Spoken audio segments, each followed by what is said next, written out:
क्या आपके घर में कृष्ण जन्माष्टमी का व्रत और पूजन कृष्ण जन्माष्टमी बहुत धूमधाम से मनाई गई? अगर हाँ, तो आपको एक और व्रत है जो बहुत ज़रूर रखना चाहिए, तभी आपको कृष्ण जन्माष्टमी का फल मिलेगा।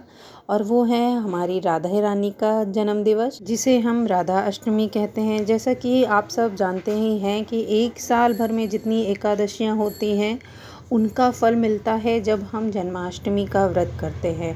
और जैसे ही हम राधा अष्टमी का व्रत करते हैं तो हमें कृष्ण जन्माष्टमी के 1000 गुना ज़्यादा फल मिलता है हमें राधा अष्टमी करने का। और राधे नाम की महिमा तो हम सब जानते ही हैं कि कृष्ण आप बोलो ना बोलो, अगर राधे राधे बोलते हैं तो हमारे सारे कष्ट सारे पाप नष्ट होते हैं। क्योंकि हमारी राधा रानी हमारे प्रभु श्री कृष्ण की आराध्य हैं, उनको सबसे ज़्यादा प्रिय हैं। तो जितना हो सके उतना राधा राधा का नाम सुमिरन करना चाहिए, उनका व्रत करना चाहिए। तो श्री कृष्ण स्वतः ही प्रसन्न होते हैं। वो अगर आपके घर लड्डू गोपाल हैं, आपने उनका जन्माष्टमी महोत्सव बड़े धूमधाम से मनाया है, तो आपको राधा जन्माष्टमी ज़रूर करनी चाहिए, तभी जन्माष्टमी का पूर्ण फल हमें मिलेगा। तो आइए जानते हैं राधा अष्टमी कब है और मैं राधा अष्टमी में कैसे पूजा पाठ करती हूँ, राधा अष्टमी की विधि क्या है। तो हम सब जान लेते हैं कि भाद्रपद की कृष्ण पक्ष की अष्टमी को हमारे प्रभु श्री कृष्ण का जन्म हुआ था। वैसे ही शुक्ल पक्ष की अष्टमी को श्री राधा रानी का जन्मोत्सव हम मनाते हैं। तो हम सब इस बार 23 सितंबर को राधा अष्टमी मनाएंगे, उनकी पूजा पाठ करेंगे, उनका व्रत करेंगे। तो चलिए जानते हैं कि व्रत की विधि क्या है। अगर आपके पास राधा रानी हैं या छोटी लड्डू राधा रानी हैं तो आप उनका विधिवत पूजन कर सकते हैं, या आपके पास राधा कृष्ण का कोई विग्रह है, या आपके पास केवल लड्डू गोपाल हैं, फिर भी आप राधा अष्टमी बहुत ही धूमधाम से कर सकते हैं।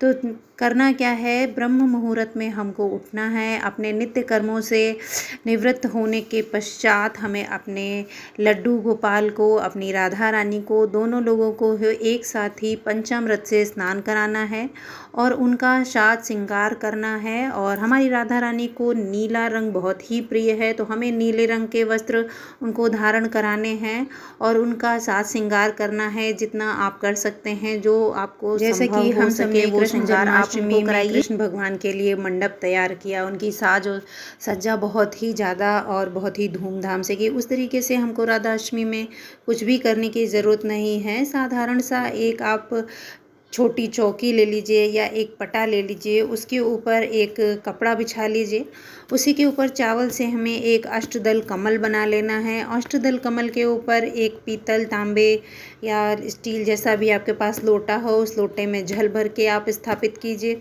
उसमें अशोक के पत्ते लगाइए और एक उसके ऊपर प्लेट ढक दीजिए। उसी प्लेट के ऊपर हमें अपने राधा रानी को विराजमान करना है।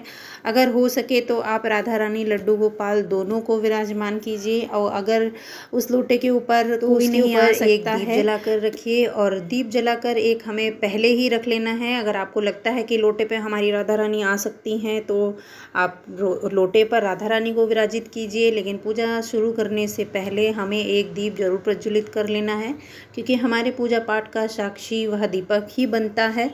तो इस प्रकार से आप विराजित कर लीजिए। अगर नहीं आ सकती हैं तो आप नीचे उनको पटे पर विराजमान कीजिए, उनके जो सिंहासन होता है उस पर विराजमान कीजिए, और उसके बाद आप उनकी साज श्रृंगार कीजिए। साज श्रृंगार करने के बाद धूप, दीप, नैवेद्य, फूल, अक्षत से आप उनका विधिवत पूजन कीजिए, उनको भोग लगाइए, और भोग में आपके पास जो संभव हो सके वो आप उनको भोग लगाइए। हमारी राधा रानी को अरबी की सब्ज़ी बहुत पसंद है, इसलिए अरबी का भोग इस दिन प्रमुखता लगाया ही जाता है। तो आप अरबी की सब्ज़ी बनाइए, पूड़ी बनाइए, खीर बनाइए, और फल फूल जो इस मौसम में उपलब्ध होते हैं उनका भोग लगाइए, और जिससे हमारी राधा रानी बहुत प्रसन्न होती हैं। और उसके बाद में राधा रानी को झूला अवश्य झुलाइए, क्योंकि झूला झुलाना बहुत ही जरूरी होता है। हमारी छोटी सी राधा रानी को सुहाग का सामान अर्पण करें, और बस इसी तरीके से हमारे राधा रानी का पूजन पाठ आप कर सकते हैं। और यह पूजा पाठ हमको सुबह या दोपहर के 12 बजे तक संपन्न कर लेना है, क्योंकि जैसे कृष्ण का जन्म रात्र में 12 बजे हुआ था, वैसे हमारी राधे रानी का जन्म दिन में 12 बजे हुआ था। तो हमें 12 बजे तक अपनी पूजा संपूर्ण कर लेनी है। तो यह व्रत हम 3 प्रकार से करते हैं। जैसे कि सुबह ब्रह्म मुहूर्त से हमारा व्रत स्टार्ट हो जाता है और राधा रानी की जब तक हम पूजा पाठ करते हैं जैसे 12 बजे तक, और उनको भोग लगाने के बाद हम भी अपने व्रत का पारण कर लेते हैं। तो पहला तरीका ये है। दूसरा तरीका है, हमारा व्रत ब्रह्म मुहूर्त में शुरू होता है और शाम को सूर्यास्त के बाद हमारा व्रत संपूर्ण होता है।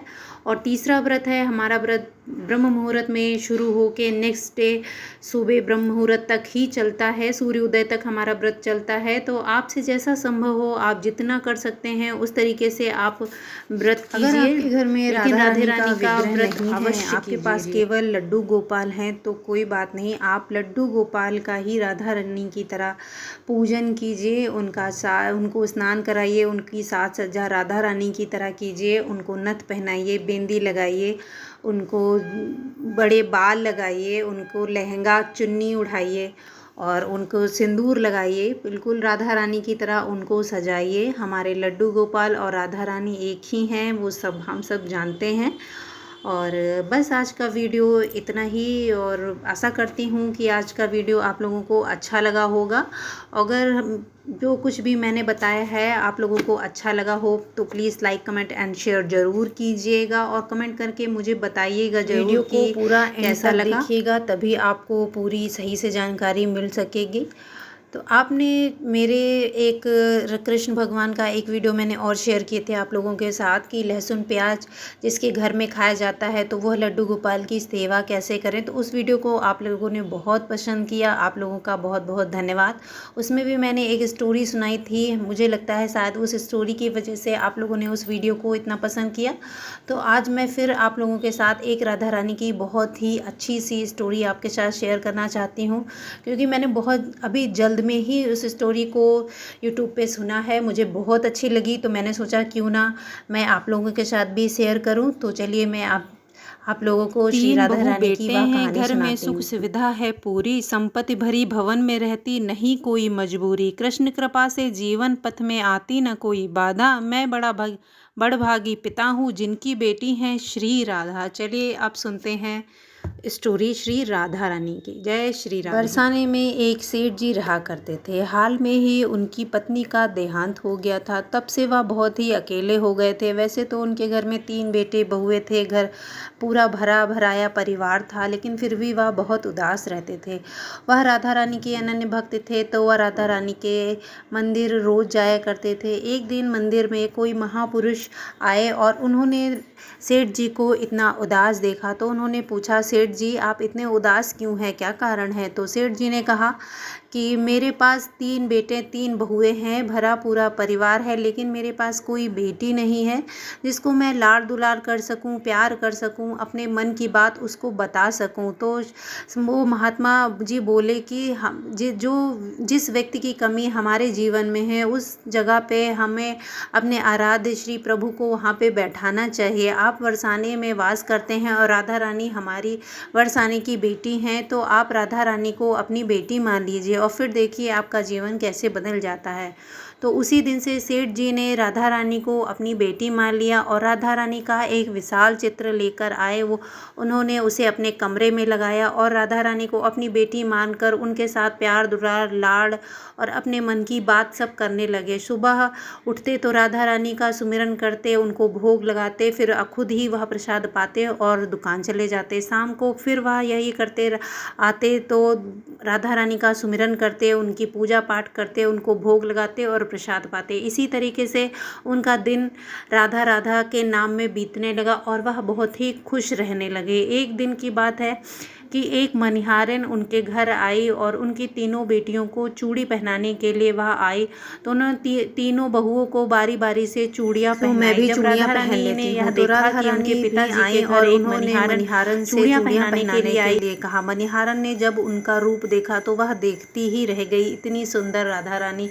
लेकिन उसको क्या पता था कि वह राधा रानी है। उसे लगा कि इनके घर में कोई मेहमान आया होगा, कोई होगा जो चूड़ियाँ पहनना चाहता है। तो मनिहारन ने राधा रानी रानी को चूड़ियाँ पहना दी और राधा रानी चूड़ियाँ पहन के किसी कोने में जाकर अंतर्ध्यान हो गई और वह चली गई।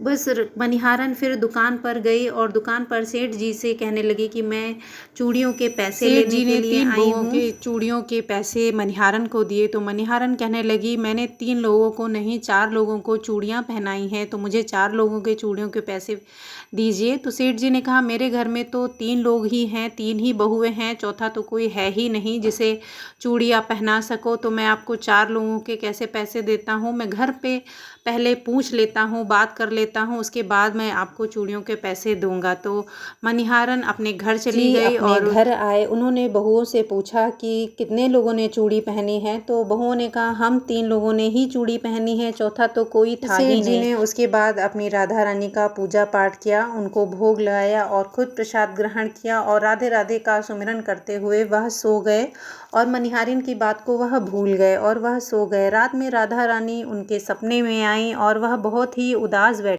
जब सेठ जी ने राधा रानी को उदास देखा तो उनके हाथ जोड़ के उनके पास जाकर बैठ गए और कहने लगे श्री राधा रानी जी, आप तो मेरी बेटी हैं, आप इस तरीके से उदास क्यों हैं, कृपा करके मुझे बताइए। तो राधा रानी ने कहा मैंने तो अपना घर समझ के, अपने पिताजी का घर समझ के मनिहारन से चूड़ी पहन ली थी, लेकिन आपने मेरी चूड़ियों के पैसे मनिहारन को अदा नहीं किए, इस वजह से मैं उदास हूँ कि आपने मुझे अभी तक अपनी बेटी नहीं माना है।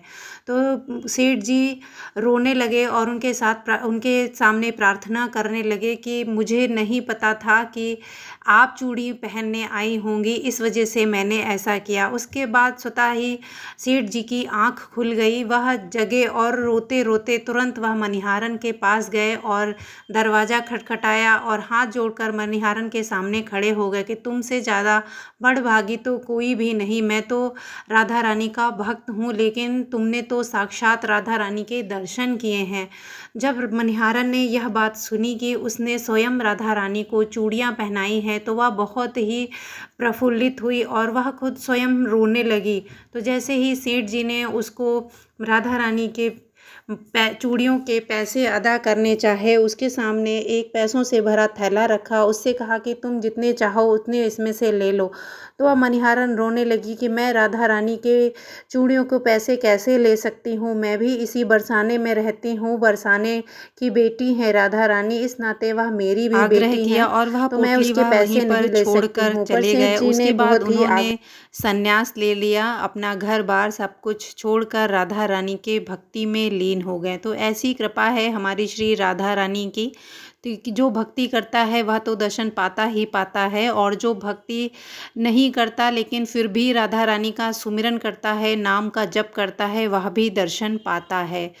तो आशा करती हूँ कि आप लोगों को यह कहानी अच्छी लगी होगी, थोड़ी प्रेरणादायक लगी होगी। अगर अच्छी लगी है तो please like, comment and share ज़रूर कीजिएगा। मिलते हैं किसी नेक्स्ट वीडियो में, तब तक के लिए जय श्री राधे।